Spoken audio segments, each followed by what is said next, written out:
صلو علی الحبیب صلی اللہ تعالی علی محمد۔ محمد صلی اللہ علیہ وسلم۔ سوشل میڈیا سے سوال ہے، کاشف خان نے یوٹیوب پر میسج کیا ہے کہ کسی پیر صاحب کی تصویر فریم میں لگا سکتے ہیں؟ یہ جو سجاتے ہیں توبہ توبہ ناجائز ہے، رحمت کے فرشتے نہیں آئیں گے طرح لگانے سے۔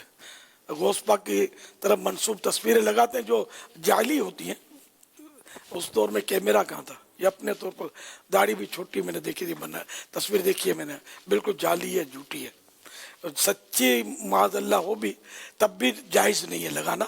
اور غوث پاک کی تصویر تو سچی ہو بھی نہیں سکتی نا، میرے کیمرے نہیں، یعنی آپ موجودہ دور کے کسی پیر صاحب کی کوئی تصویر لگا لے اپنے گھر میں، اور پیر صاحب اگرچہ وہ نیک آدمی ہو، جامع شرائط ہو، عالم دین ہو اور اچھے آدمی ہو، تب بھی اس کی تصویر لگائی تو لگانے والا گناہ گار ہے۔ ہاں پیر صاحب کیا کرے گا کہ لگاؤ، تو پیر صاحب کو نیک نہیں کہا جائے گا، کسی اور کھاتے میں چلے جائیں گے پیر صاحب۔ صلو علی الحبیب صلی اللہ تعالی علی محمد۔